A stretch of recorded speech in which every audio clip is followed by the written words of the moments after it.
Les voy a pedir a esta hora de la mañana que presten especial atención a todo lo que aquí se diga, a todo lo que aquí se cuente.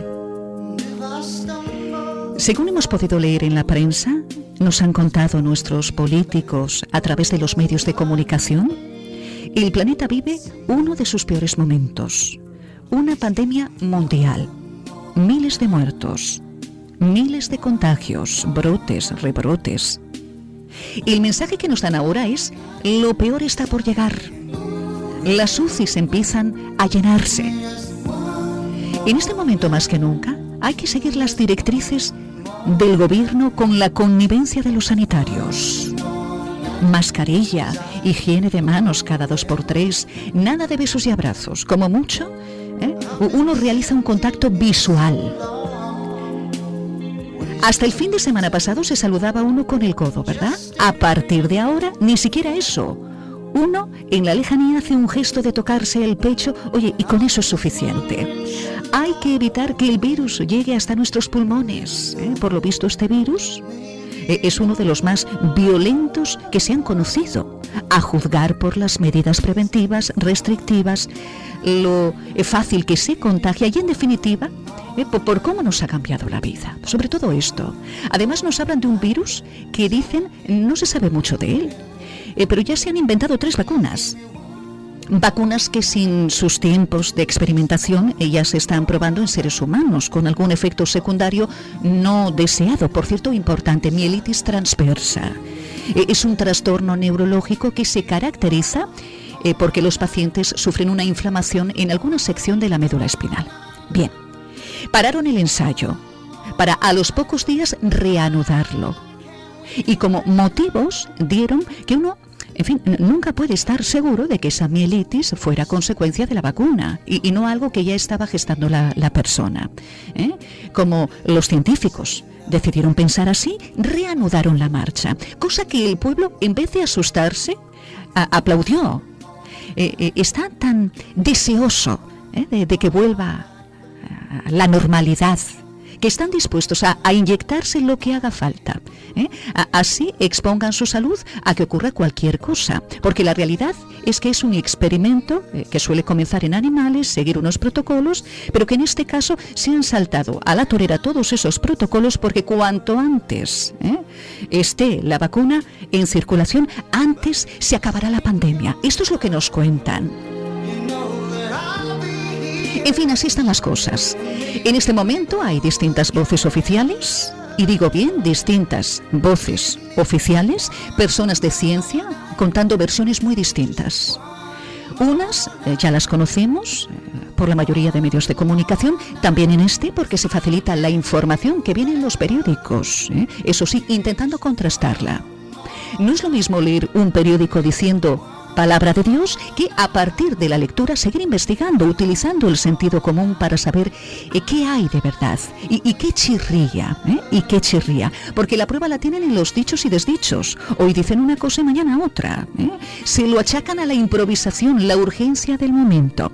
Pero hay un grupo importante de científicos, doctores o doctoras, especialistas en la materia, que cuestionan no que exista el coronavirus, cuidado, no que exista el coronavirus, eso nadie lo cuestiona, sino la rimbombancia que se le está dando, los datos que se ofrecen desde las distintas administraciones, los tratamientos que se están aplicando, que muchos de ellos no solo no son adecuados, sino que empeoran la salud del paciente.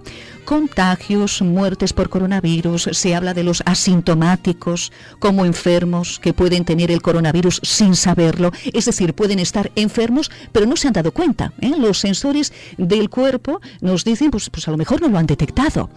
Claro, por esa regla de 3, cualquier persona lo lleva dentro sin que se le haya manifestado ningún síntoma, ¿no? En definitiva, estos profesionales de la medicina tienen serias dudas de que lo que se está contando sea la verdad. Lo decía hace unos días, qué casualidad que en este tiempo de coronavirus nadie muere de un infarto.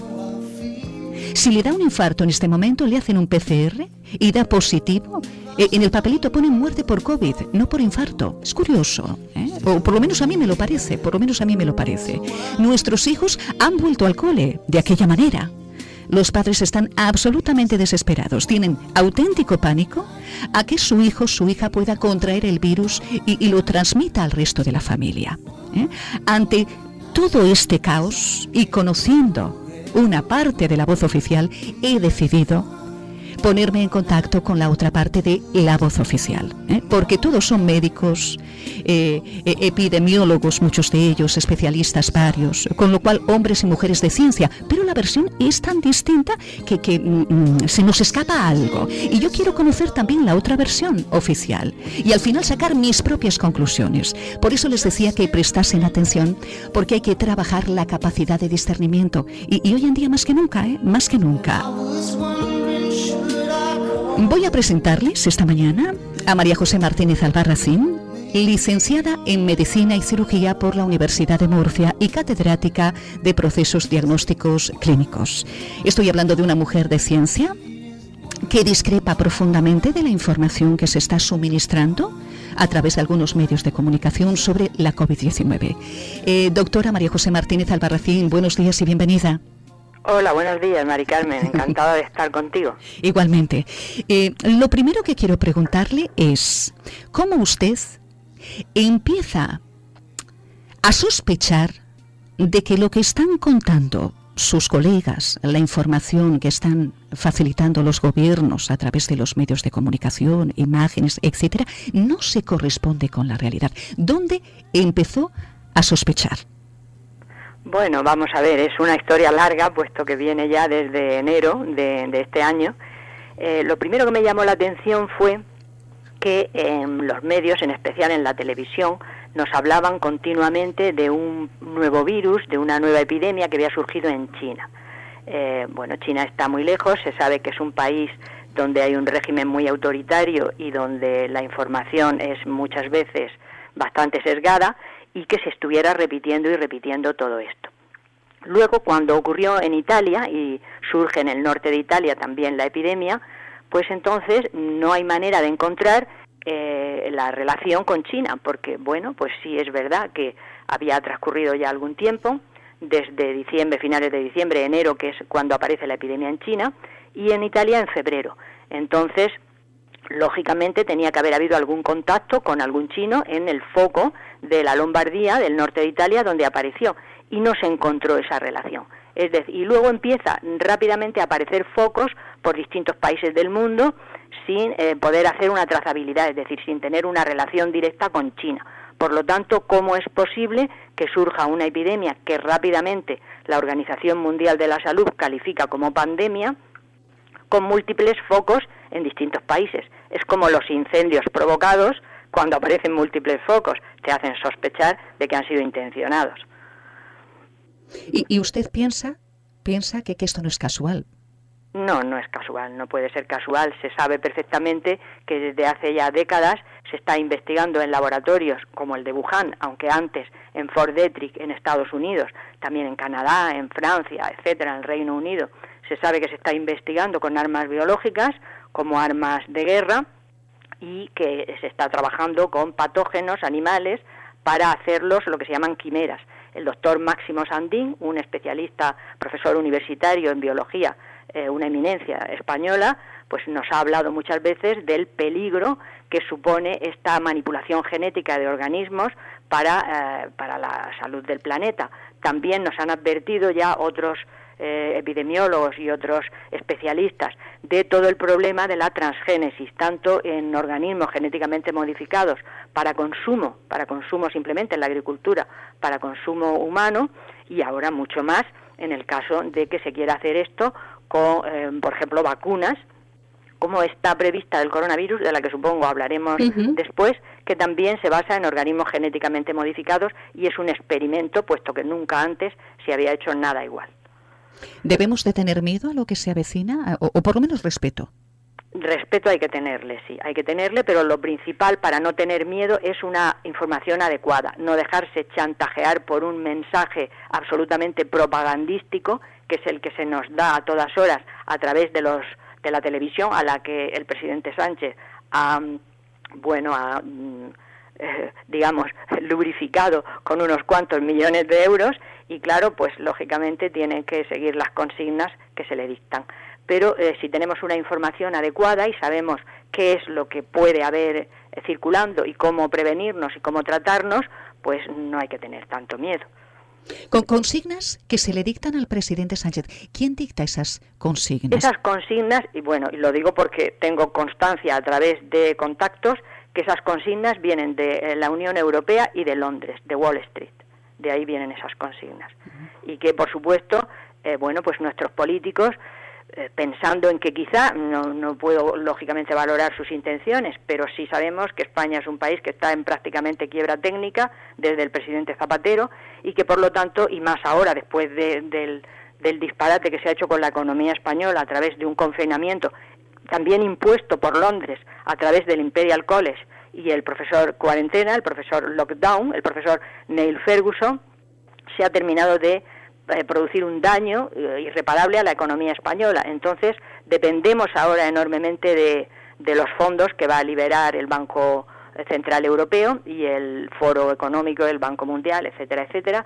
Claro, dependemos y entonces, lógicamente, nuestros políticos necesitan ese dinero. Ya sabemos que ha salido publicado en el Boletín Oficial del Estado que incluso las comunidades autónomas que tengan más casos de COVID y más casos hospitalarios graves son las que van a recibir una partida económica mayor. Por lo tanto, nuestros políticos están luchando por ese dinero que va a hacer falta para la gestión. Pero deberían de pensar que esto, como nos ha dicho muy bien la Organización Mundial de la Salud, no va a acabar y que lo que es pan para hoy va a ser hambre para mañana, que miren mejor en prevenir lo que va a sufrir el pueblo español, que no piensen tanto en lo inmediato, que piensen un poquito más en lo que va a sufrir, porque al final van a sufrir ellos también.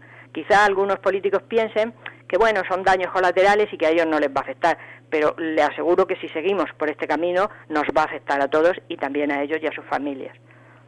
Doctora, muchas personas, vamos a seguir avanzando en la conversación, muchas personas hablan de ustedes, de la Asociación de Médicos por la Verdad, como negacionistas, personas que niegan que se haya escapado un virus de Wuhan, que sea un virus letal, que haya provocado una pandemia, etcétera.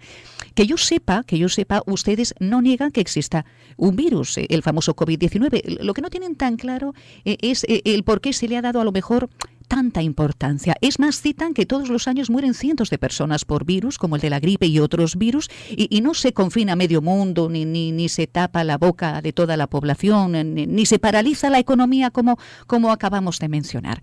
¿Me equivoco? Es decir, ustedes no niegan que exista el COVID. El COVID está. Y eso quiero explicarlo. O sea, en primer lugar decir que Médicos por la Verdad es una plataforma, no es una asociación. Por lo tanto, hay muchos profesionales que colaboran en esta plataforma, tanto españoles como extranjeros. Es decir, nos está llegando un montón de información de científicos de varias partes del mundo.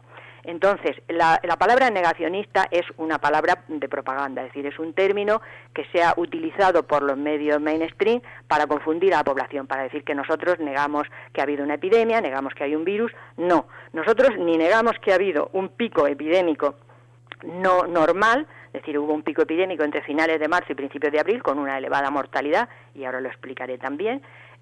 Por supuesto, eso no lo podemos negar porque es una evidencia, y tampoco negamos que exista un virus que se llame SARS-CoV-2. Lo que negamos es que la versión oficial que se ha dado de estos hechos. Y voy a explicar un poquito, vamos a ver. El virus SARS-CoV-2, este nuevo coronavirus que se dice que se descubrió en Wuhan a finales de diciembre, enero de 2020, es un virus de laboratorio. Hay un montón de publicaciones y, curiosamente, en estos últimos días ha salido publicado el informe Yang.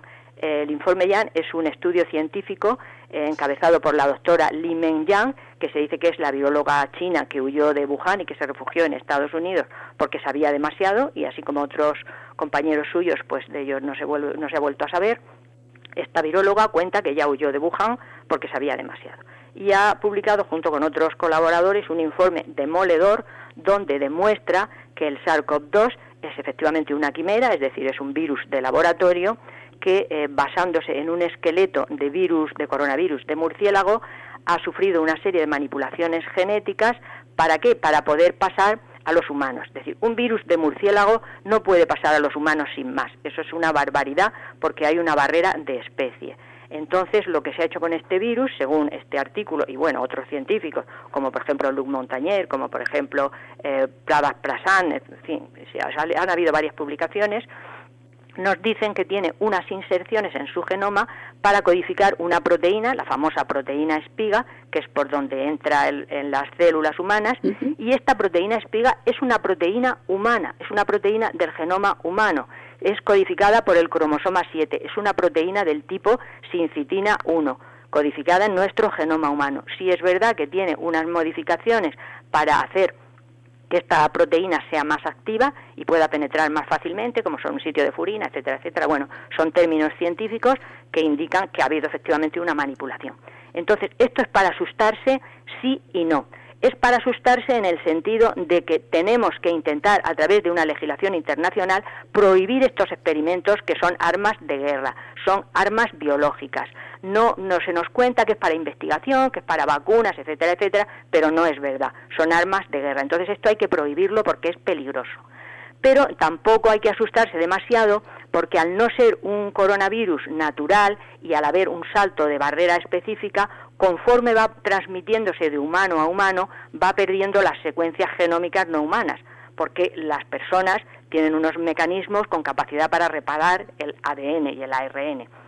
Entonces, es normal que este virus, si bien pudo tener una cierta virulencia, sobre todo por inoculación, porque recordemos, los virus que son zoonóticos, cuando producen enfermedades graves en el ser humano, es por inoculación. Por ejemplo, la rabia por mordedura, la fiebre amarilla por picadura de mosquito, el dengue, etcétera, etcétera. Entonces, es posible que haya habido partidas de vacunas de la gripe contaminadas con este virus que produjeran un daño en las personas que se las inoculara.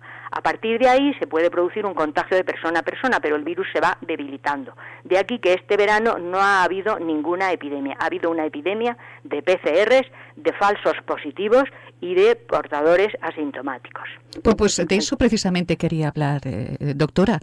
Capítulo de los PCRs. ¿Los PCRs son fiables o no? Porque, como bien ha dicho, se habla de que pueden dar falsos positivos. Es decir, oye, con un PCR realizado adecuadamente a la persona, ¿uno sabe si tiene COVID o no tiene COVID?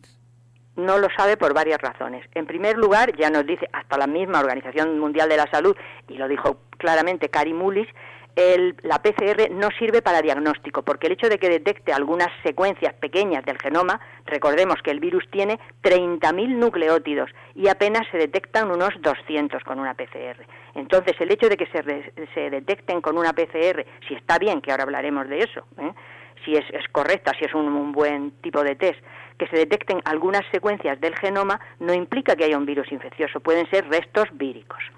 ¿Y cuál sería la prueba entonces? ¿Cuál sería la prueba? No hay prueba porque ahora voy a explicar. Es decir, voy a explicar. Como todo esto se hizo tan deprisa, pues la PCR, que no existe el gold estándar, no existe un estándar de oro con el que poder comparar si los test están bien hechos o no están bien hechos. De eso, el profesor Stephen Bastin, que es la máxima autoridad mundial en PCR y en PCR cuantitativa, ha publicado también un artículo diciendo que todo esto se ha hecho mal, que hay muchísimos errores, que se están dando muchos falsos positivos y negativos también, hay que reconocerlo, y que es imprescindible que se haga una comisión de estandarización para establecer controles y estándares adecuados para estas PCRs.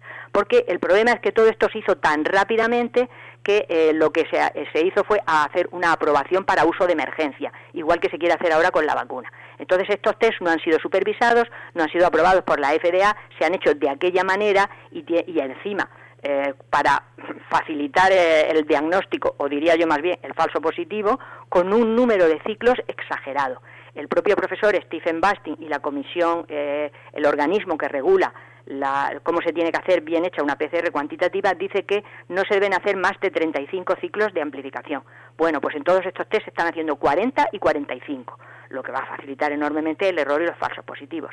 Si encima son unos test defectuosos y se hacen muchísimos cada vez más, hacer test y test y test y test para detectar, pues lógicamente el margen de error y el margen de falsos positivos va a aumentar mucho, aunque también puede aumentar el de falsos negativos. En fin, como digo, son unos test no aprobados por lo que me cuentan y me pasan información, algunos tienen la posibilidad de hacer algún diagnóstico diferencial, al menos con el virus de la gripe, pero no se compran esos reactivos y no se están haciendo, e incluso el estándar de Christian Drosten, publicado en el artículo de Corman et al., que estamos analizando en detalle, pues se ve clarísimamente, porque eso se publicó ya a mitad de enero, antes incluso de que los chinos publicaran el genoma completo del virus, y entonces este test ha tomado secuencias de bibliotecas genómicas, los controles y el estándar que han utilizado para cuantificar es un control sintético, que no sabemos bien cómo se ha hecho, y que por supuesto se ha tomado también como control el genoma del SARS antiguo, ¿no?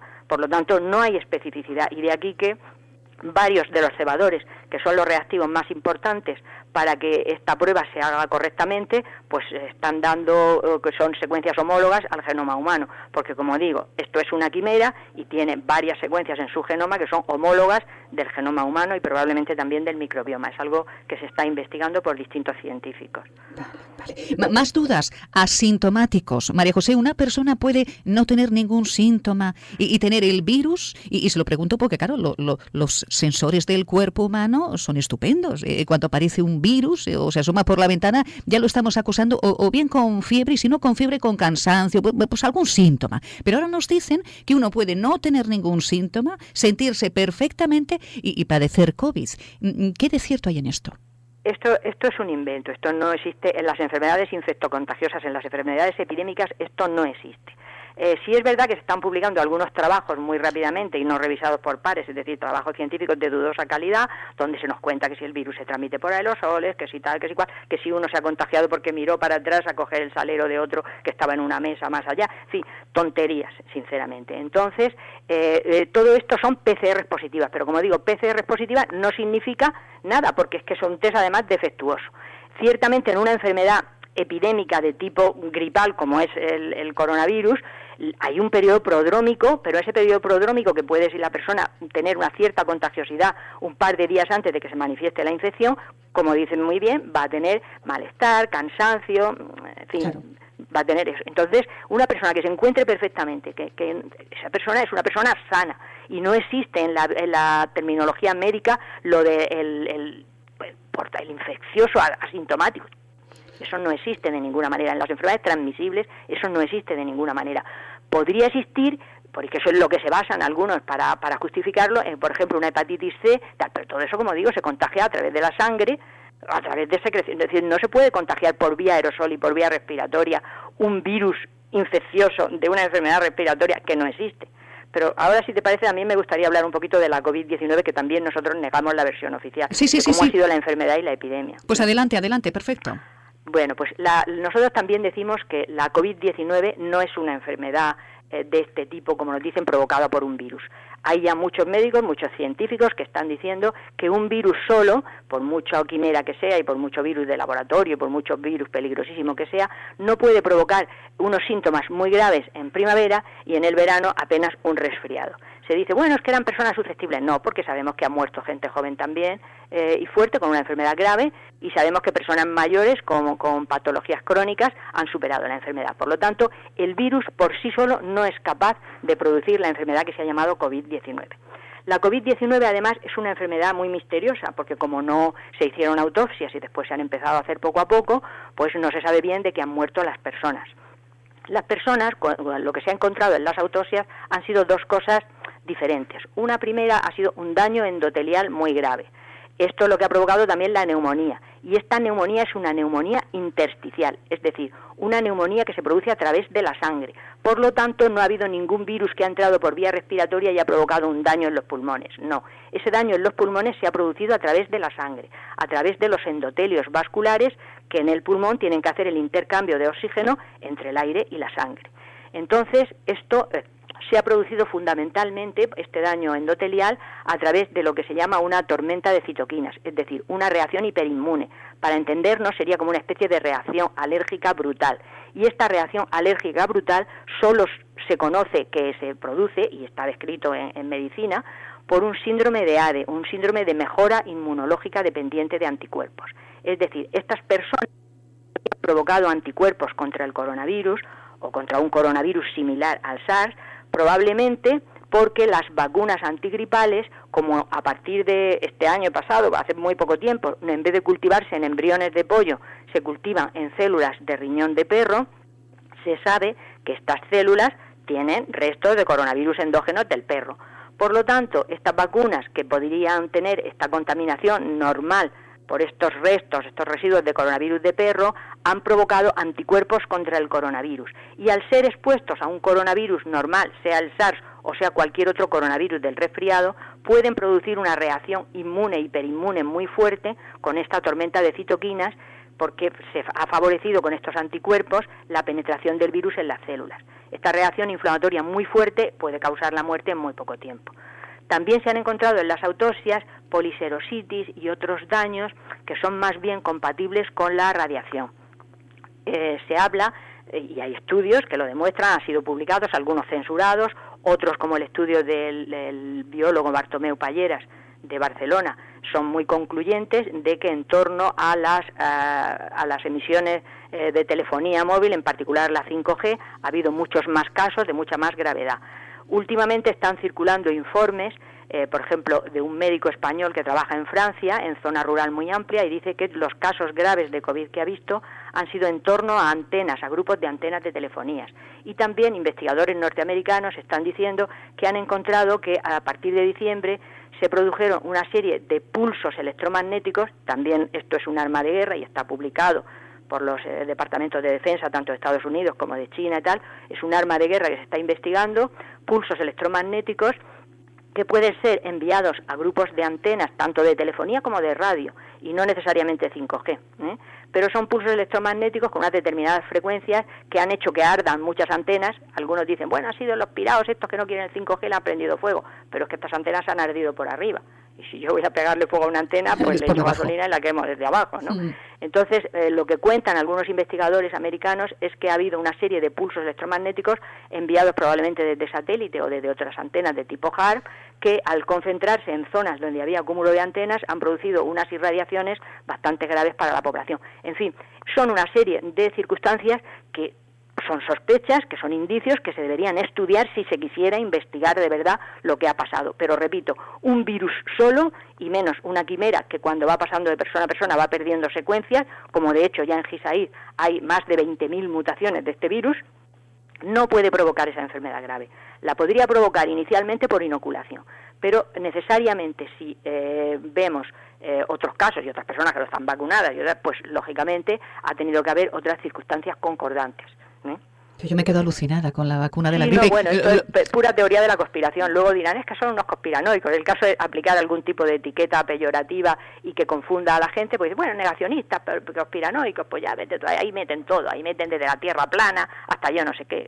Pero es para confundir. Estaba yo pensando en la vacuna de la gripe, porque hace nada nos recomendaban las autoridades, ¿no? Oye, poneros la vacuna de la gripe para que no se unan la gripe estacional con el COVID, oye, y se líe parda. Es decir, vamos a vacunarnos, vamos a estar protegidos de esto para si nos da algo que sea solamente el COVID. Esto era hace nada, doctora.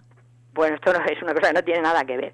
Lo que hay que hacer es estudiar la vacuna de la gripe, como ha estudiado Cochrane Collaboration en metaanálisis, o el doctor Juan Gervás en Acta Sanitaria, se puede acceder de internet fácilmente, y ver cómo las publicaciones serias en torno a la vacuna de la gripe nos dicen que ni reduce la hospitalización ni la mortalidad, es decir, que es una vacuna inútil e innecesaria. Pero como todas las vacunas y todos los fármacos, tiene riesgos inherentes y tiene efectos secundarios. Y más aún, estas vacunas nuevas, que repito, son cultivadas en líneas celulares y tienen antígenos también, como el H1N1, que es un antígeno sintético, es decir, es un antígeno de estos de ingeniería genética, por lo que no se sabe bien qué efectos produce. Yo he leído artículos de 2017 donde la vacuna antigripal H1N1 produce neumonía intersticial, ella solita, sin más concordancia de ningún coronavirus ni de nada. Por lo tanto, mucha precaución, porque lo que puede hacer la vacuna de la gripe precisamente es facilitar una respuesta hiperinmune que lo que haga es que el posible coronavirus provoque una enfermedad más grave de la normal. También hay estudios estadísticos que correlacionan que en las zonas y en los países más vacunados ha habido mucha más enfermedad grave y más muerte. Por ejemplo, el país que mayor mortalidad ha tenido en Europa ha sido el Reino Unido, no ha sido España. España está entre los 4 primeros, pero nos ha ganado el Reino Unido, Italia, Francia, España. Son los 4 países más vacunados y en particular el Reino Unido es el país que más se vacuna contra la gripe, tiene una cobertura vacunal antigripal mayor y es el que ha tenido una mayor mortalidad. Mientras que, por ejemplo, Estonia, que es un país donde apenas hay cobertura vacunal, ha tenido muy poca mortalidad. Por lo tanto, alguna relación tiene que haber. Y si se quisiera de verdad informar a la población e investigar, lo que se haría es estudiar todos estos indicios y hacer una moratoria. Voy a hablar también de una moratoria muy curiosa. ¿Dónde está la Organización Mundial de la Salud? En Ginebra, en Suiza. ¿Y qué ha pasado en Suiza? Pues en Suiza hubo un pico epidémico también, pero desapareció y no ha vuelto a haber rebrotes ni más epidemia. ¿Por qué? Porque hicieron una moratoria de la 5G. En Suiza, de momento, la 5G está paralizada. Y vemos en la Organización Mundial de la Salud a los funcionarios que trabajan allí sin mascarilla tan tranquilos.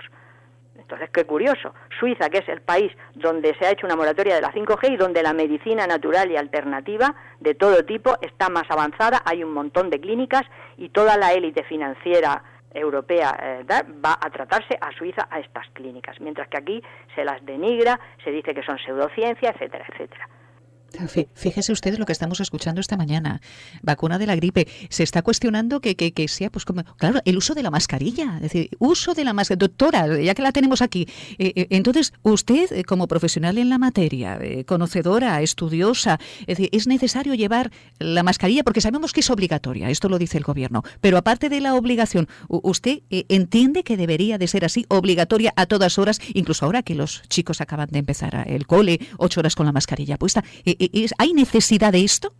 No solamente no hay necesidad, sino que es perjudicial. Es decir, la mascarilla podría tener utilidad por ejemplo, en casos de que haya un contagio, de que haya un poco de epidemia, en ambientes sanitarios, en cuidadores de enfermos, pero para los demás es una barbaridad. Hay bastantes epidemiólogos, incluso dentro del paradigma convencional, que están diciendo que al aire libre es un disparate, que tantas horas es un disparate, que una mascarilla de tipo quirúrgico más de 4 horas va a ser más perjudicial que beneficiosa, que en los niños menores de 12 años la propia Organización Mundial de la Salud, de la que, como hemos visto, ha hecho picias, pero bueno, alguna cosa dice, ¿no?, de que en menores de 12 años es contraproducente, es perjudicial, hay más riesgo de infección, hay más riesgo de dermatitis, en fin, no está para nada justificada. La impresión que da es que es como un recuerdo constante a la población del riesgo en el que estamos para que acepte sin más ser cobaya de una vacuna que es totalmente experimental y que en Europa solo la va a experimentar España y en América solo la va a experimentar Argentina, aunque curiosamente no somos los fabricantes. El fabricante es la vacuna de Oxford, como sabemos, inglesa, pero la van a experimentar España, Moderna en Estados Unidos, pero la va a experimentar Argentina.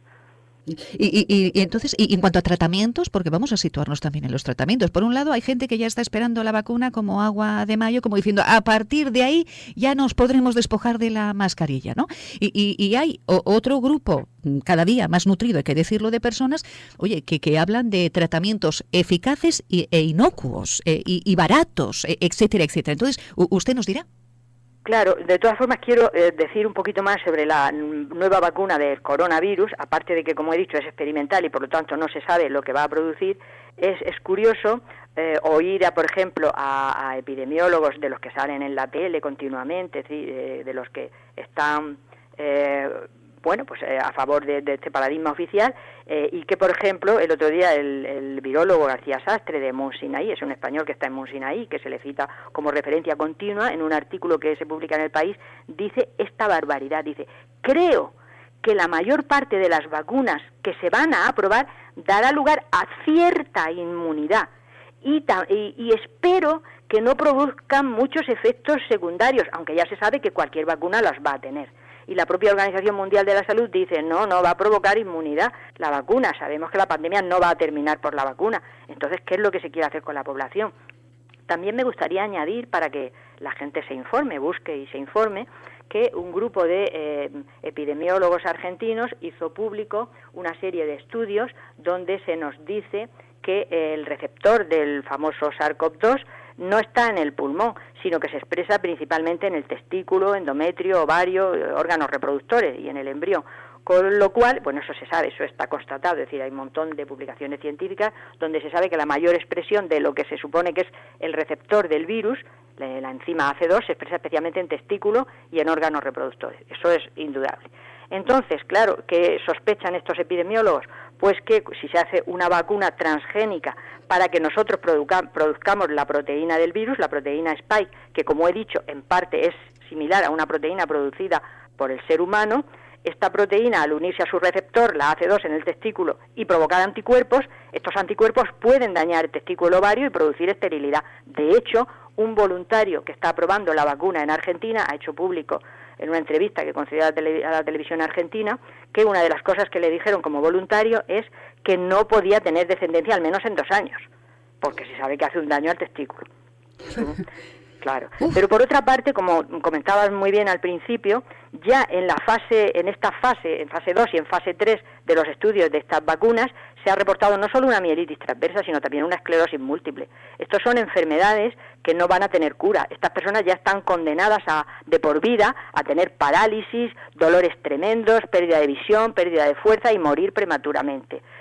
¿Por qué no se supo lo de la esclerosis múltiple y ahora sí se ha sabido la mielitis transversa? Probablemente por una filtración. Lógicamente, los promotores de la vacuna lo van a negar, van a decir, bueno, no hay relación, pero bueno, no hay relación.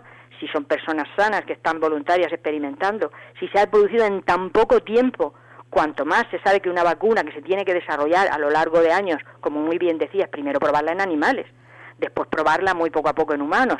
Si ya en estas fases experimentales ha producido enfermedades autoinmunes, porque son reacciones autoinmunes tan graves, entonces luego se dirá que es aprobación por uso de emergencia, que era una necesidad, tal. La poscomercialización que siempre se sigue o se debe seguir de un medicamento como una vacuna a lo largo de varios años después, ¿qué nos vamos a encontrar? ¿Qué nos vamos a encontrar? En fin, bueno, pues cada uno es muy libre de ponérsela o no ponérsela.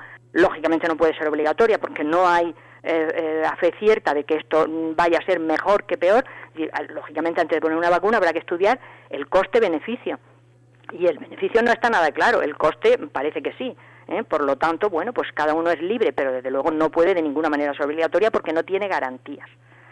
¿La salud es un negocio? ¿La salud hoy en día es un negocio? No cabe ninguna duda. Hasta tal punto es un negocio que las empresas farmacéuticas son las que cotizan en bolsa, de los principales, ¿no? Las que más ganancias tiene. Y que, por ejemplo, el propio editor de Lancet, una de las revistas científicas más prestigiosas, ha dicho que están condicionados, que están presionados a publicar un poco más o menos lo que ellos quieran. Es decir, la ciencia está corrompida, está pervertida, está al servicio de intereses económicos. Eso es una pena, pero esto desgraciadamente es así. Claro, interesa más la vacuna, más costosa, más dinerito ingresa, que a lo mejor, pregunto, por otro de los tratamientos que dicen, no, ni tocarlos, estamos hablando de lejía, claro, de hipoclorito, clorito de sodio, y no se entiende bien la diferencia, y no oye, señalados con el dedo e incluso llevados a los juzgados. Sí.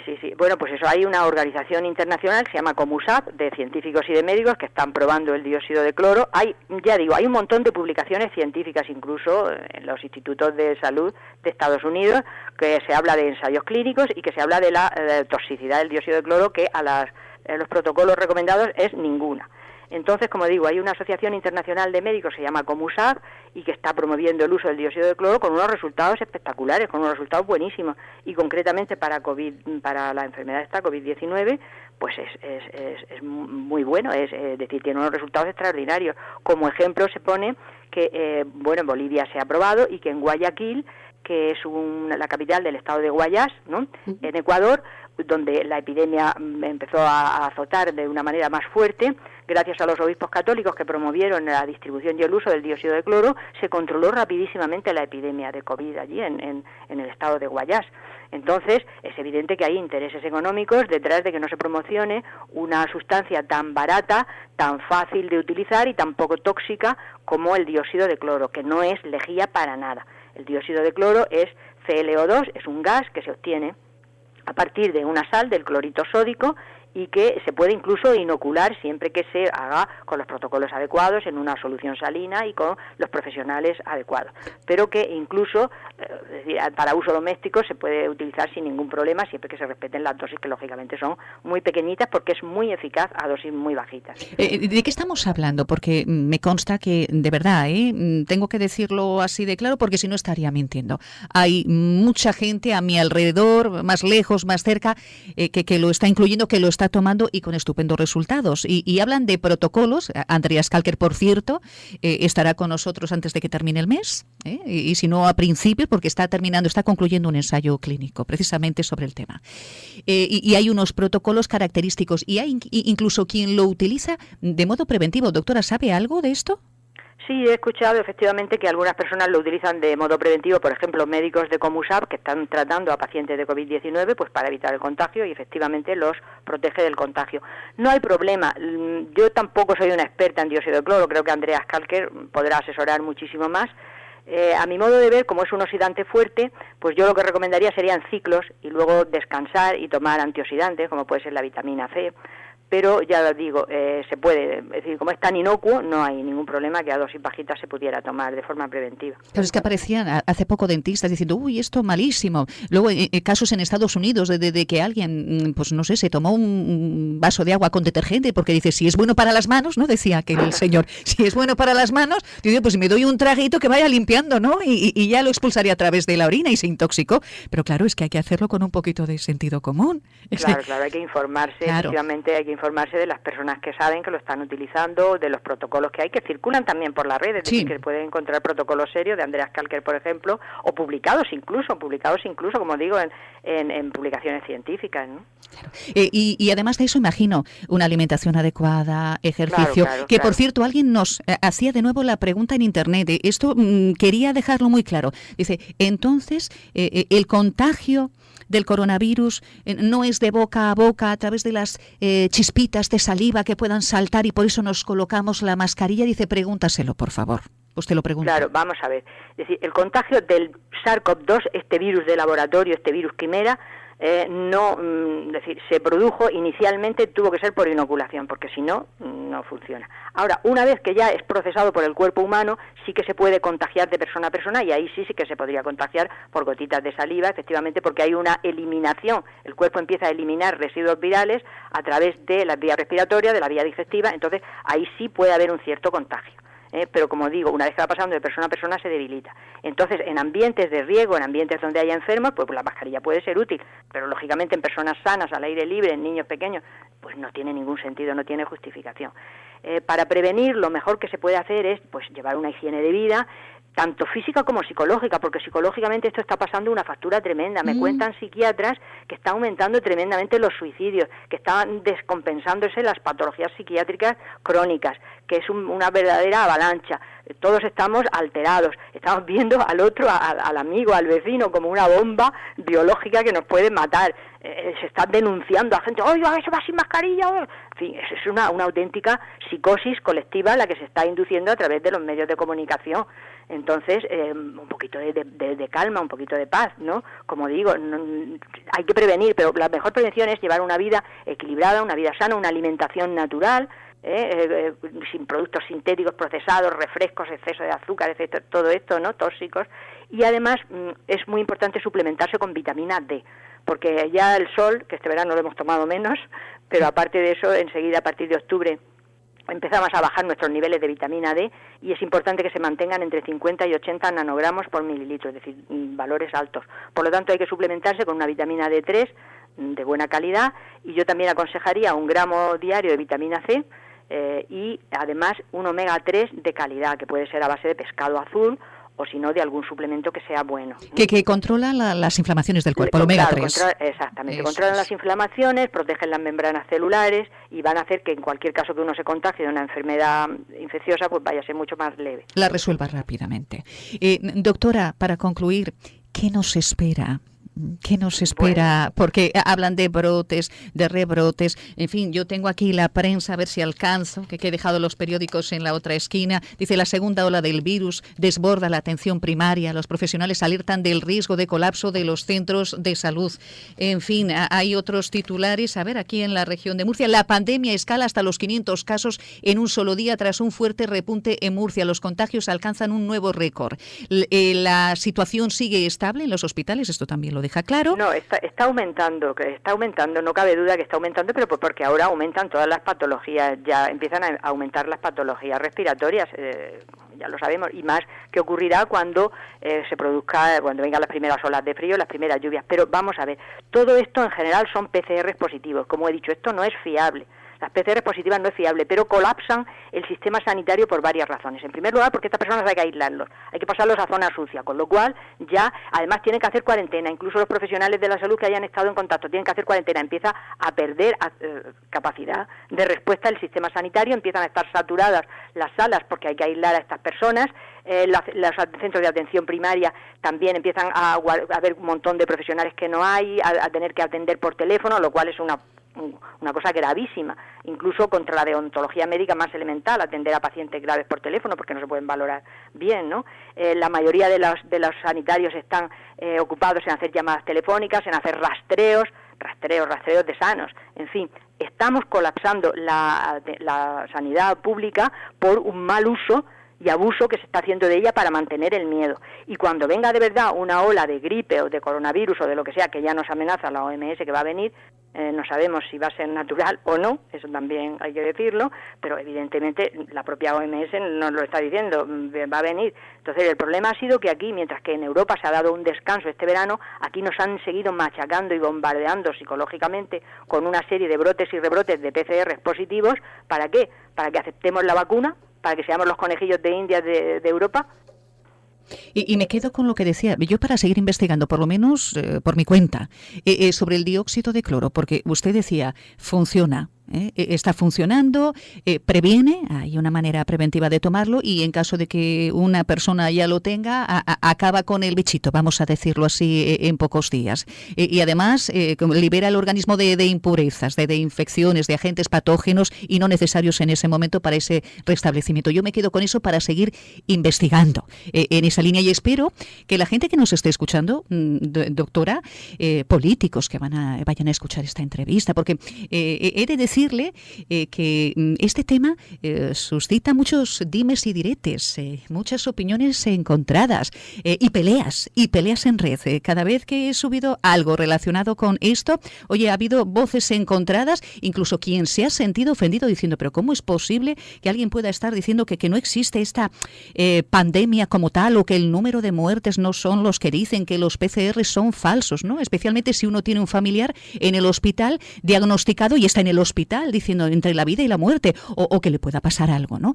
Oye, y esto ha levantado mucha ampolla, ¿no? Entonces, soy consciente de que esta entrevista la vamos a subir a podcast y, bueno, yo espero que la escuchen atentamente, con amabilidad y solamente que vean si resuenan o no y que sigan investigando. A mí me parece interesantísimo que sigan investigando también en esta línea. No desechen diciendo, no, yo me quedo con lo que me dicen que me resulta más cómodo. Esta es una voz oficial. La doctora Martínez Albarracín es una voz oficial, es una profesional reputada, con lo cual lo que tenemos que hacer es decir, bueno, escucho una parte, la otra, utilizo el sentido común, continúo investigando y no me cierro a nada, sobre todo a remedios que funcionan. Los estudios están ahí, vamos a seguirlos de cerca y pido evidentemente a las autoridades que presten atención a lo que acabamos de decir esta mañana y que investiguen en esa línea. Hemos puesto sobre la mesa 5G. Y dentro de nada se va a encender en toda España. Empezó como experiencia piloto en Asturias, en Madrid y no sé si en Barcelona. Oye, y ahora a través de la compañía de cada uno, Telefónica, oye, se va a encender de cara a diciembre. Entonces, a partir de ahora tenemos que andar con mucho cuidado. Y tengo la sensación, doctora, yo no sé si usted tiene la sensación de que España es un poquito conejillo de Indias en muchas cosas y lo aceptamos todo. Claro. Sí, yo le pediría también, sobre todo a los políticos, efectivamente, que no obedezcan consignas, que piensen en el pueblo español, que piensen en el pueblo al que representan y que piensen que si seguimos aceptando consignas vamos a ser el conejillo de Indias de Europa y de los poderes fácticos y eso les va a afectar también a ellos y a su familia les va a terminar pasando factura. Entonces que sean honestos y que no obedezcan consignas, que investiguen y que protejan al pueblo al que representan. Pues María José Martínez Albarracín, no le vamos a quitar más tiempo, que está en mitad de una mudanza y ha tenido la gentileza de decirnos si quiero. Por ello yo personalmente le doy las gracias y si me lo permite, oye, seguiremos en contacto porque sé que lleva para adelante, bueno, distintas investigaciones que tienen que arrojar resultados muy interesantes y en brevedad y queremos estar al tanto de todo en Radio Compañía. Así que de nuevo, mil gracias y buen día. Muy bien, muchas gracias. Buenos días.